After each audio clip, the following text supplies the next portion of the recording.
Now, our weekly segment presented by Head & Shoulders, as is the entire DDFP, but specifically, we dig in on who's flaking it or making it in this week's edition of Flake It or Make It.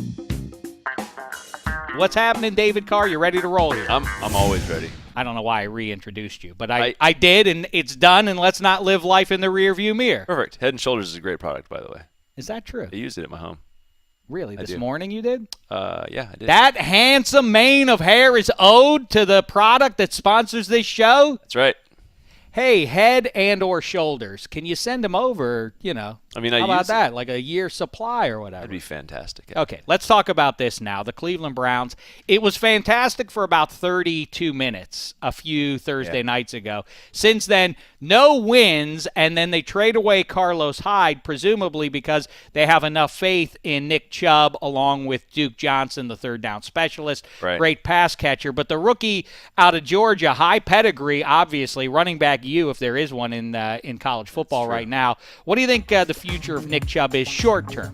I think Nick Chubb has a bright future. I think that sometimes you see running backs come in and right away they're on the field a lot.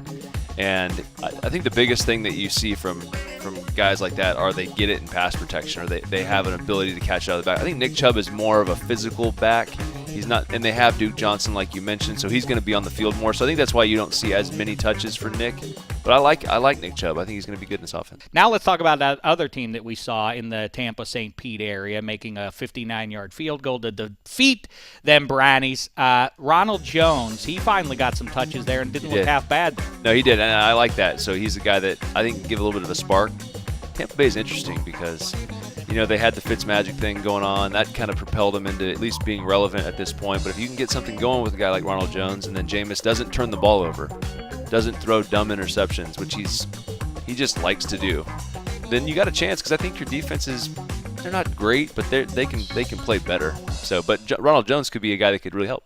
I am surprised. I know Gerald McCoy's down for a little bit right now, but I really am a little bit disappointed. I thought that the one thing the Bucs would have going for them, and you saw a little bit in the Monday night game against Pittsburgh weeks and weeks ago now, but very little evidence otherwise that they can actually get to the QB, and they're so loaded it would seem up front. I don't know what's going on with that. They would have pressure with JPP and those guys be able to kind of at least collapse the pocket, but there's just been non-existent. Jameis is kind of flaking it, but Ronald Jones, you think, still has a chance. I think Ronald can help take some pressure off Jameis, but I don't know if Dirk's going to make it. Ronald, go ahead. You don't know if he's going to make it.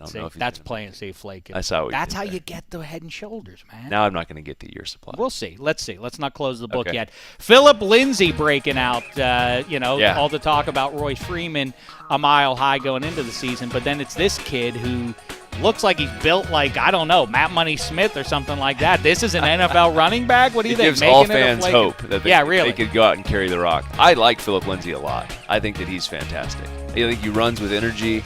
He's a guy that when he gets on the field, you can just see that he's given absolutely everything he has. Some running backs get in there, they run out of bounds. Not Philip Lindsay. Philip Lindsay is full speed, excited to be there. You see he comes off the sideline, and he's ready to go back in the game. So I'm all about Philip Lindsay. I love that grown men who play pro football and get paid a lot of money to do it are still swayed by enthuusm. I think because I like it kind of. It's rare. It's rare to see enthusiasm. You can't even get – people give pregame speeches and we make fun of them. It's like, what's this guy doing?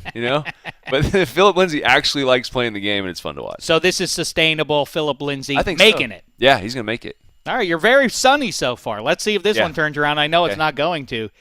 It's about a team. He's now the feature back on a team that Dave Damashek told you about in August. No one else said a word about this team. You say it too loud, it's going to go away. Well, let's just because let them sleep. I know. They're sleeping. I'm with you on this. It's Kerryon Johnson, the Detroit Lions. How say you? I think he looks fantastic. Doesn't he? Yeah, he really does. And I think the same thing we talked about with Ronald Jones, this could be a guy that actually comes in, and Matt Stafford has been prone to throw a ball or two to the other team, but he's also thrown for 5,000 yards several times. I think that Matt is at a point where if you can give him a good defense and a nice running game, he's good enough to go out and get you in position to be, maybe win the division, maybe sneak into the playoffs, and then you got a running game and a defense.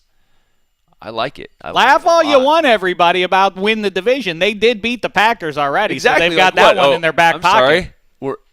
They can't win the division? Of course they can. They definitely can. Kerryon Johnson looks really good. The Packers are some flawless juggernaut, but the Vikings Clearly are not. definitely have turned the corner. They look good, but I mean, I'd like to see them play. That's right. We will see them all play, and that does it. So Kerryon Johnson is definitely making it. He's Best definitely of this making it. quartet we I just think talked so, about, yeah. right? I think so. Save the best for last. That's right. He's got 200-yard games already in his young career. That's it for Flake It or Make It, presented by Head & Shoulders.